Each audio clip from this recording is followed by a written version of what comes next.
28 surat ya. Jadi jumlah berapa coba? Berapa? 114 ya. Jadi yang di Mekah sing Arafah, sing Lesang, insya Allah sudah ini, apalagi sudah S1, S2 kan ya. Insya Allah ini jadi kita tuh kirang baracara batur Al-Quran ya. Tapi kita jangan sampai memaksakan anak kita seperti yang lain. Musa yang juara internasional, berapa tahun Musa? 87. Ya, karena ada masing-masing bagiannya ya. Kadang-kadang kita kan ambisi anak kita di ini, lain jurusan masing-masing ya itu. Tapi minimal kita harus anak-anak kita, keluarga orang sadayana bisa lancar baca Al-Quran ya itu. Sudah ada bagian-bagiannya itu ya ditempatkan. Jadi di Mekah 86 surat, di Madinah berapa? 28 surat. Ayatnya ada berapa? 6.666 ayat ya. 6.666 ayat. Itu ayatnya. Yang turun di Mekah 4.780 ayat. Ya, 4.780 ayat. Yang turun di Madinah itu disebut ada berarti ayat apa namanya Makkiyah, ada ayat Madaniyah ya. Kalau ayat Makkiyah itu dominannya ya ayuhan nas, itu aja. Dominan. Kalau Madaniyah dominannya ya ayyuhalladzina amanu ya. Ya ayyuhalladzina amanu. Nah, di Mekah berapa ayat tadi? 4.780 ayat. Di Madinah 1.866 ayat. Di Madinah berarti ayat Madaniyah 1.866 ayat. Jadi jumlah berapa? Betul nggak? Ya, 6.666 ayat.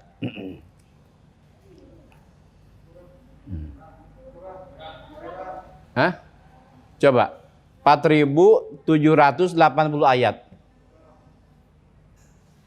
1.866 coba. Hah? 1.886. Oh iya benar, betul. Lupa itu ya. 1.886 betul. Bukan 66 ya, 1.886. Itu yang di apa? Yang di Madaniyah ya, lupa ya. Jadi jumlahnya 6.666 ayat. Kemudian kalimah Al-Quran, ini kalimah ya. Kalau tadi ayat ya. Kalimah Al-Quran ada 77.450 kalimah. 77.450 kalimah. Itu tercantum dalam tafsir Munir juga sama. Dijelaskan kalimah-kalimah kan. Biasa dalam ilmu tafsir begitu ya. Berapa? 77.450 kalimah semuanya ya. Semuanya baik Mekah maupun Madinah. Kemudian huruf Al-Quran ya, huruf Al-Quran jumlahnya ada 1.025.000 huruf. 1.025.000 huruf.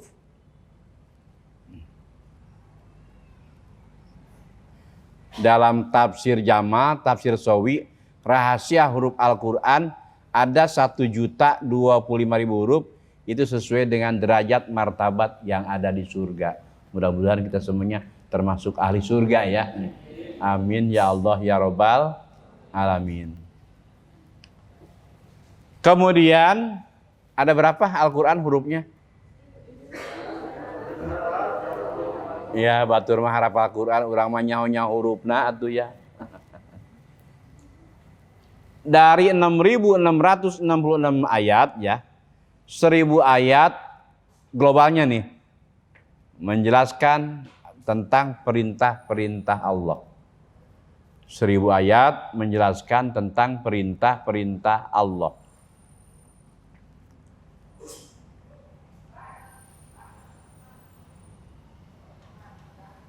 Kemudian 1.000 ayat menjelaskan tentang larangan-larangan Allah. Sudah berapa ribu itu? 2.000 ya, secara global. 1.000 ayat menjelaskan tentang perjanjian Allah. Perjanjian Allah.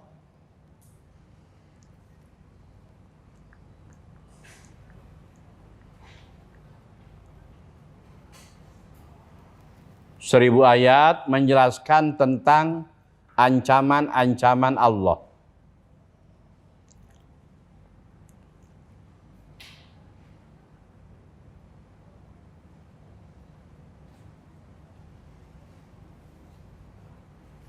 Seribu ayat menjelaskan tentang kisah-kisah.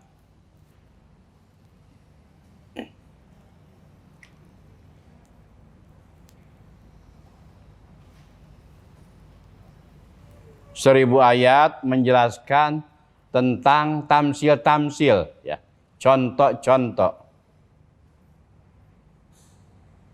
Sudah berapa ayat itu? Berapa? 6.000. Itu globalnya ya. Yang penting kita globalnya tahu. 500 ayat menjelaskan tentang halal haram.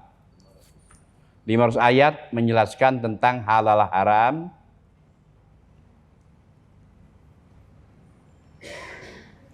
100 ayat menjelaskan tentang tasbih tahmid zikir. Tasbih tahmid zikir. Termasuk Asmaul Husna.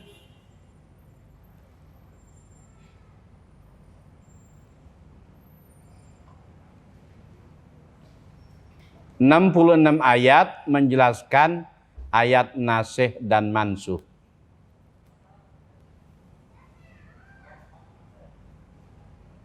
Jadi jumlah berapa? Berapa?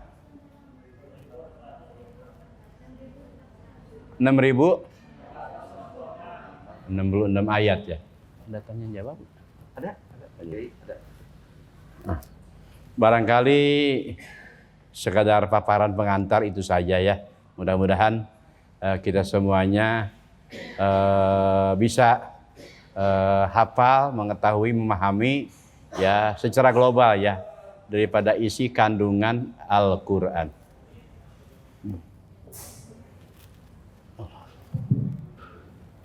Terima kasih kepada guru kita yang sudah menyampaikan mulai dari ta'rif Al-Quran, fadilah membaca Al-Quran, kemudian turunnya Al-Quran dari kota Mekah dan kota Madinah, jumlah ayat, jumlah surat, dan alhamdulillah kita pagi ini mendapatkan ilmu lagi. Bagi teman-teman yang mau bertanya, silakan dikasih kesempatan untuk putra, buah, putri, gimana salin satu aja. Silakan untuk putra, kalau yang mau bertanya, monggo. Pilihan Balinaro, Somangga, Teteh. Oh iya, ini dulu, maaf ya Pak Haji, ini dulu. Silakan Kak Beri. Waalaikumsalam warahmatullahi wabarakatuh. Mari Kak. Enggak.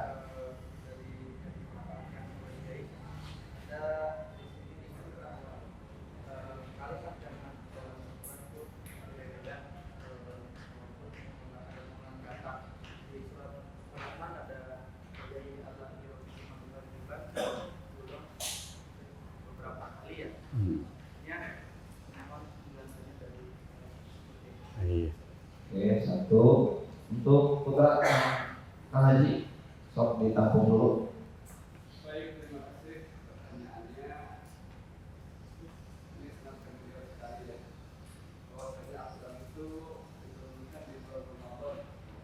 Bulan Ramadan. Terus sedikit kedua dalam pembahasan. Pertanyaannya, tapi kalau Al-Quran diturunkan tengah bulan Ramadan, perintah puasanya itu seperti apa? Perintah puasanya itu mulai kapan gitu. Ya terima kasih Kang Haji. Karena perintah puasa juga pasti Al-Quran juga ya. Satu lagi Teteh. Ada nggak? Teteh. Baik. Iya, sok.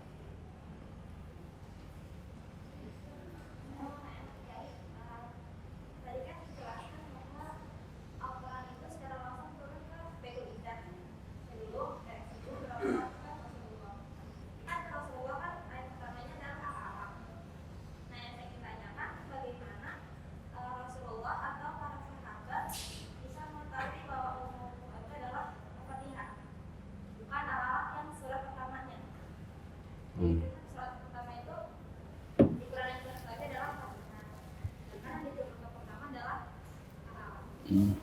Bagaimana Rasulullah menyampaikannya atau sahabat menerapkannya? Terima kasih. Terima kasih. Mungkin seperti ini ya, Teteh ya. Kenapa surat Al-Fatihah dijadikan hiji gitu ya? Gitu. Kang Haji. Itu ya Teh ya. Terima kasih kepada teman-teman yang sudah bertanya. Mudah-mudahan pertanyaan ini dapat kita dengarkan jawabannya dan mendapatkan ilmu kita. Yang pertama dari Kang Beri, dalam surat Ar-Rahman pakai ini ada pengulangan kalimat Fabi ayyi ala'i rabbikuma tukadziban. Itu hikmahnya apa? Ya, itu kenapa bisa dibalik lah? Diulang-ulang. Yang pertama, yang kedua tentang Ramadan diturunkan Al-Quran. Puasa ya, puasa Ramadan. Kapan itu dimulai diwajibkannya, karena perintah puasa itu kan ada dalam Al-Quran. Kapan mulai diwajibkannya, seperti itu kan Haji? Ya. Artinya kalau nanti dari tanggal 1 ke tanggal 17. Ya, betul. Ya, tanggal Haji tanggal 17 evaluasinya. Terima kasih. Dijelaskan diturunkan 17 Ramadan. Ya, terima kasih. Itu sering kita dengar di sebelah. Itu dua dulu. Alhamdulillah, ini kan yang namanya bertanya itu alhamdulillah berkah ya, manfaat ya.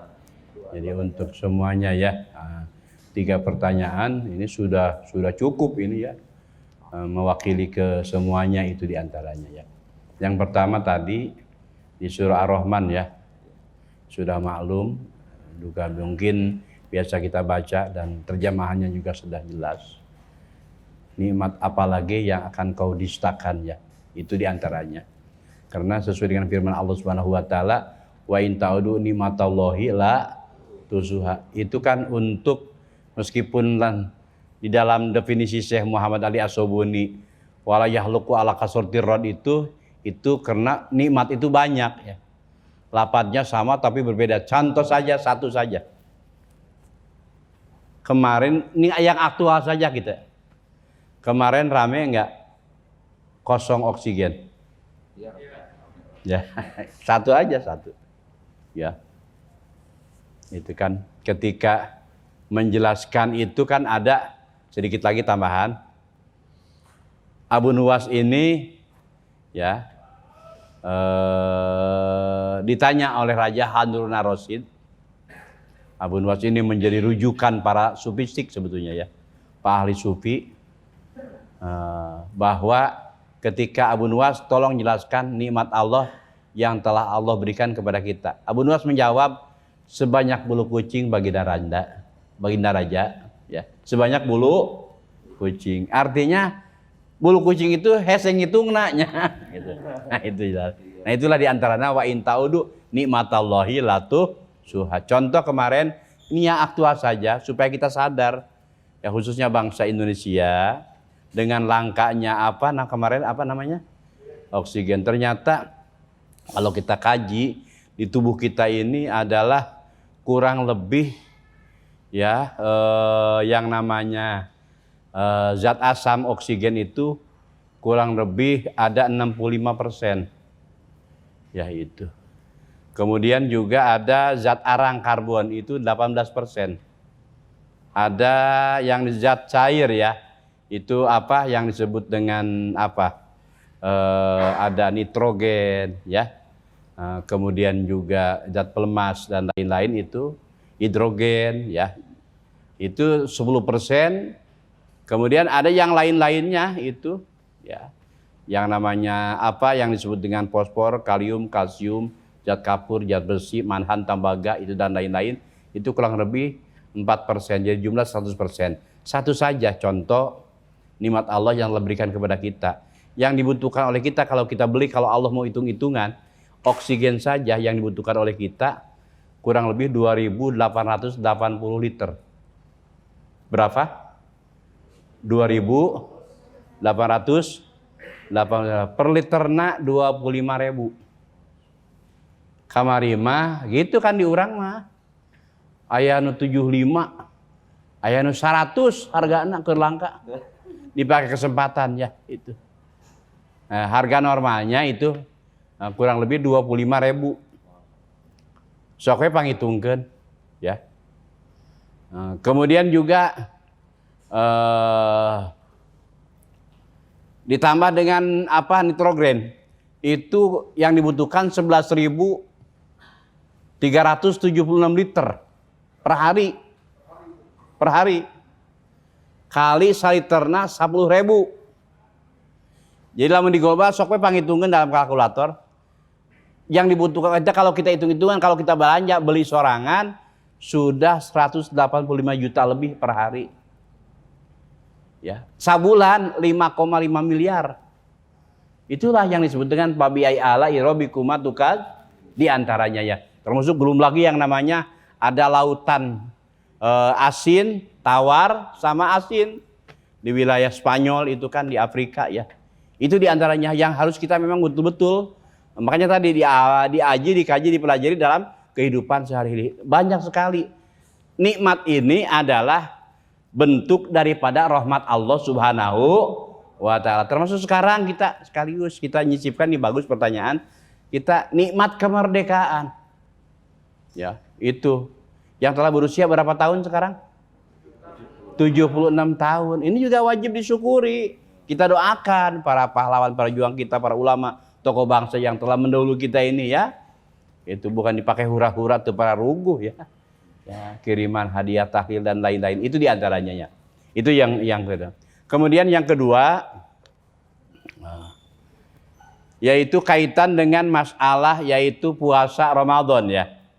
Tadi ingat bahwa yang turun di Mekah itu berapa surat yang tadi? 86 ya. Kemudian juga di Madinah 28. Waktu itu belum ada kewajiban puasa. Karena turunnya ya ayuh surah Al-Baqarah di mana? Di Madinah ya, itu ya. Jadi tahun kedua ya. Setelah Rasulullah SAW hijrah dari Mekah ke Madinah. Jadi itu ya ayyuhallazina amanu kutiba alaikumusyamu kama kutiba alazina min qablikum la'alakum. Ya itu. Jadi tahun kedua jadi belum ada yaitu waktu itu adalah yaitu kewajiban puasa waktu di Mekah ya. Itu ya. Jadi setelah di Madinah kewajibannya adalah itu kewajiban puasa ya. Termasuk zakat juga sama satu paket ya. Zakat juga sama satu paket ya. Belum ada wajib zakat ya. Dari zakat itu infak sedekah yang ada ukurannya itu zakat ya itu. Yang umum infak sedekah dan lain-lain. Beda dengan hibat. Kalau hibat itu sudah paket ijab kabul membawahi hadiah dan sodako. Kalau hadiah kepada orang, penghormatan aja, penghargaan itu dalam fikih diatur, dalam Fathul Muin juga ada. Kemudian juga kalau sodako kepada orang yang membutuhkan, itu rata-rata, ya itu diantaranya ya. Jadi kewajiban puasa itu adalah setelah dimadi. Nah, makanya yang paling dominan ketika kita baca Al-Quran, ya ayyuhallazina amanu, turunnya di mana? Di Madinah ya. Kalau ya Yohanes rata-rata di Mekah, itu diantaranya ya secara singkat. Masih ada yang kurang? Iya iya. Dalam konteksnya memakluk ibadah dari Nabi Komiku, kewajibannya seperti yang diwajibkan atas orang sebelum. Iya. Oh iya. Ya betul, bagus. Begini. Jadi itu makanya Al-Quran tadi definisinya yaitu fihi naba'u man qablakum, menceritakan juga umat-umat terdahulu. Umat terdahulu juga sama, ketika Rasulullah datang ke Madinah ya, Yahudi Nasrani paruasa kamari 10 Muharram ya. Ya. Jadi umat-umat terdahulu juga puasa. Makanya Rasulullah SAW langsung menganjurkan kepada sahabat, kalau kita memang usia kita panjang sampai tahun depan, ayo kita melaksanakan puasa Tasu'a. Ya, 9 dengan 10 supaya tidak sama dengan Yahudi dan Nasrani. Tapi nyatanya Rasulullah kan 12 Maulid wafat. Jadi tidak sampai melaksanakan Tasu'a. Tapi dalam ilmu hadis, mustalah hadis, ilmu hadis itu jelaskan rencananya Rasulullah itu hamiyahnya itu menjadi hadis. Kalau ada takririyah, ada hamiyah di antaranya. Kalau takririyah itu seperti tasbih. Kalau Rasulullah kan ini tuh. Subhanallah, subhanallah. Jangan lupa ya, kita zikir setelah sholat dan yang warid dari Rasulullah. Ini sekarang banyak orang di masjid-masjid sudah meninggalkan aurad Rasul, melaksanakan, mengamalkan aurad yang lain. Jangan dulu ya. Silakan yang lain, tapi setelah Rasulullah yang sudah termaktub biasa dibacakan oleh oleh para ulama ya. Jangan ngarang ya, kita yang lain-lain silahkan. Kadang-kadang langsung aja. Yang aurad dari Rasulullah dulu itu diantaranya itu. Subhanallah, alhamdulillah, dan berapa jumlahnya? 33 itu diantaranya. Nah, Siti Aisyah pakai tasbih, ya pakai tasbih. Ketika Siti Aisyah membuat tasbih dari kurma, itu biji kurma, Rasulullah merintah tidak, ya melarang tidak, itu namanya hadis takdiri, hadis. Ya, nah termasuk ini hadis Tasu'a, pembiaran, ya, berencana Rasulullah ya. Rasulullah, tapi jadi hadis karena berencana Rasulullah itu menjadi hadis. Nah, umat-umat terdahulu ya itu sudah melaksanakan puasa. Nah, bagaimana puasanya umat dahulu? Teu kudu nyaho urangnya. Biasanya urangnya dah hese eta teh. Loba bab puasa teh larang itu ya. Cuman ada kabar. Ya, ada kabar umat terdahulu mah cenah kalau umpama biasa ngopi 3 kali, boleh sekali mah. Itu puasa umat terdahulu. Jadi mengurangi, kalau biasa 3 piring, boleh sapiring mah. Genahnya puasa gitu mah genahnya. Kalau lamun ibu-ibu biasa ngabaso 3 mangkok, boleh samangkok. Itu puasa umat terdahulu itu diantaranya. Contoh begini saja. Dulu pernah saya ada menjemputan kena keluarga. Ada juga dulu dari istri ya. Kalau istri dari Cisarua ya. Ada yang dari Cisarua ada nggak? Oh Cisarua. Dari mana Cisaruanya? Hah? Di Kopo? Di mana Koponya? Ini siapa ini? Hah? Oh iya Alwan. Oh iya ya udah apa ya. Ya ini keluarga ini. Jadi karena banyak yang nggak kelihatan ya. Jadi itu dari istri itu dari yang pertama, yang kedua juga sama ya dari keluarga ya. Kalau itu sama Wabub tuh satu mertua itu adik ipar itu satu mertua Wabub, kenal nggak Wabub? Haji Iwan Setiawan itu satu mertua itu. Haji Iwan satu mertua itu ya. Jadi ada keluarga di Mekah itu kan lama. Ada juga keluarga dari ibu mertua yang ditikah oleh Abu Yazid Muhammad Maliki itu ya. Makanya kan dulu waktu saya 93 sempat di sana. Ya di Syari Al-Maliki tahun 93 itu hajian pertama. Kemarin juga alhamdulillah dengan isi hajian lagi kemarin itu ya. Terakhir ta 2019 itu apa rekieu nya situasinya nya. Sareng Kang Irfan itu Haji Irfan itu ya bareng. Nah, waktu ngejemput itu saya Ismail Abu Naji keluarga. Ini cerita umat dulu ya puasanya. Kita di Soekarno Hatta kan dulu mah bebas itu sok maruka timbel nih baheula mah. Ayeuna teu meunang dah ngabarala wae itu dah. Iya. Itu ya. Nah, kemudian itu ada yang itu. Ada orang Kanada namanya Pavel kalau nggak salah. Nanya alamat. Kita tanya dulu where do you come from? Beliau menjawab adalah dari Kanada ya. Abdi karesan nuju ngadahar eta. Nuju ngadahar tempe teh tempe di Lebak mah Agni ini apa ya? Di Lebak aja Andi itu ya. Ditawaran nyoba. Do you like tempe? Ada teu nyaho bahasa Inggrisnya tempe naon nya kitu nya. Asa inget serta barang-barang teu apa bahasa Inggris hiji gitu. Ternyata begitu ditanya langsung mau menyambat. Nah, ditawaran deui anymore, utama lagi ternyata no I'm fasting. Maaf, senang cenah tadi. Maaf saya sedang puasa. Oh, berarti iya umat berdahulu. Umat baheula mah kieu. Berarti lamun barang dahar loba mah teu meunang. Lamun saeutik mah meunang.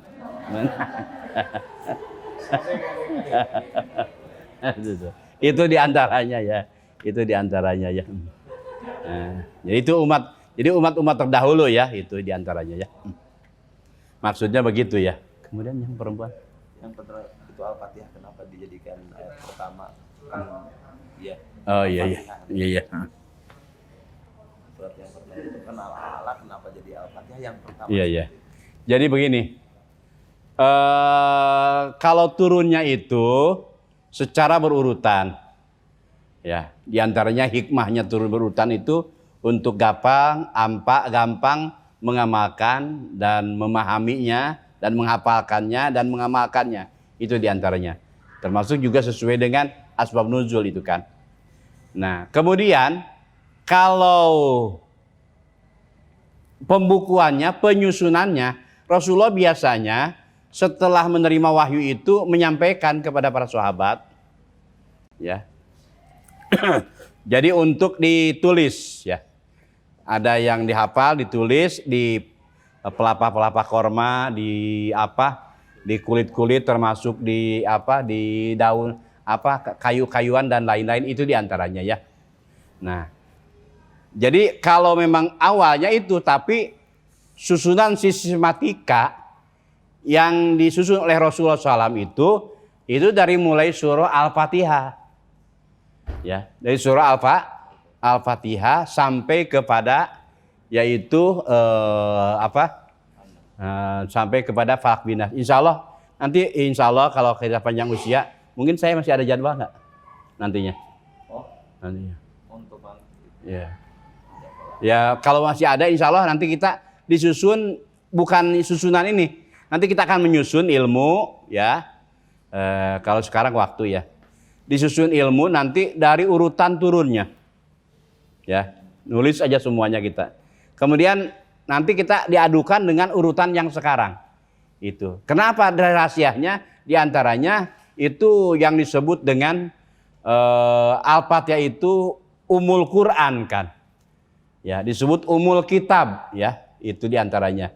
Jadi pembukaan, karena rahasia seluruh di dalam Al-Quran sudah tercantum di dalam surah Al-Fatihah. Makanya Thoriqus Salafun Sholeh ketika kita hadiah dan lain-lain cukup dengan lafaz Al-Fatihah. Makanya ini tambahan saja bahwa kalau tidak salah ada tulisannya di sini, itu yang ditanyakan yaitu tentang masalah yang berjumlah adalah khusus Al-Quran itu berapa jumlahnya itu, ketertibannya, dan termasuk jadi dari surat dimulainya nanti kita akan susun sama-sama bahwa nama-nama dari awal ya, surat-surat dari awal turun sampai kepada Falaq bin Nas. Kemudian juga susunan sistematika yang langsung diatur oleh Rasulullah SAW dari mulai yaitu Alif Lam Mim ataupun Al-Baqarah sampai kepada Falaq Binas ya. Jadi itulah diantaranya. Ini kalau sudah sistematikanya oleh Rasulullah SAW, cuman belum, makanya disebut pembukaan Al-Quran itu disebut bid'ah wajibah.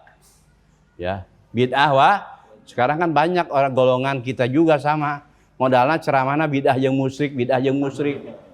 Ya, orang yang cerita bid'ah itu satu hal yang tidak ada di zaman Rasul. Termasuk orang yang nyeritanya bukan lahir di zaman Rasul, berarti bid'ah juga. Ya, itu satu hal baru yang tidak ada zaman Rasul, itu namanya bid'ah. Ada bid'ah hasanah, ada bid'ah sayyi'ah. Di zaman Rasul ada nggak pesantren? Zaman Rasul nggak ada pesantren ya. Nah itu diantaranya ya. Termasuk pembukaan Al-Quran, yaitu di zaman Sayyidina Abu Bakar Siddiq ya. Di zaman Sayyidina Abu Bakar Siddiq itu ya. Kemudian juga satu mushaf sama sesuai dengan yang diatur, karena setelah terjadi perang Yamamah itu banyak orang-orang yang hafal Quran, banyak yang wafat. Maka di zaman Sayyidina Umar masih satu, di zaman Sayyidina Utsman dijadikan menjadi 3 mushaf Utsmani. Bayangkan ya, waktu itu belum ada yang namanya titik, belum ada yang namanya baris, harokat dan lain-lain ya itu. Itu termasuk alhamdulillah kalau nanti berkunjung ke pesantren di rumah di Darul Fikri, dulu itu di Cisarua kurang lebih 20 tahun ya. 20 tahun di Cisarua, pindah ke Taman Sari 2003 itu ya. Setelah wafat istri pertama jadi pindah pulang kampung, sudah kurang lebih 18 tahun itu. Di sana ada yang ngirim kebetulan dulu, ada yang ngirim Al-Quran yang sudah berusia kurang lebih 250 tahun. Itu diantaranya nggak ada itu. Tulisannya di daun lontar, nggak ada titik, nggak ada baris, itu dianya. Jadi kalau kita tidak hafal ya susah bacanya, itu diantaranya. Makanya ketika media pada datang ke rumah tentang masalah itu, disuruh dites dari TV One sama Metro, disuruh baca. Ya kebetulan aja yang dibukanya kita hafal. Kalau tidak hafal kan kita bukan termasuk hafiz ya itu. Ya kebetulan yang dibuka itu yang ayat yang hafal, jadi kita bisa baca, itu diantaranya ya. Nah di zaman Sayyidina Utsman itu menjadi 3. Ya makanya sekurang-kurangnya ada di dunia ini 3 fotokopi Al-Quran yang asli dari Sayyidina Utsman itu, Khot Utsmani. Yang pertama ada di museum di Museum Rusia. Yang kedua ada di Museum London, di Istanbul ya. Yang ketiga ada di Museum London yang dulu pernah dipamerkan dalam Festival Islam ya. Itu saja mungkin pelajaran kita, mudah-mudahan meskipun sedikit ada manfaatnya dan kita sama-sama bisa mengamalkannya. Dan mudah-mudahan, mohon maaf ya, barangkali ada hal-hal yang kurang berkenan dalam penyampaian ini karena merasa keterbatasan dari pengetahuan yang saya miliki. Mudah-mudahan meskipun sedikit juga kita sama-sama untuk bisa mengamalkannya. Hadanallahu wa iyyakum ajmain. Wassalamualaikum warahmatullahi wabarakatuh. Waalaikumsalam warahmatullahi wabarakatuh.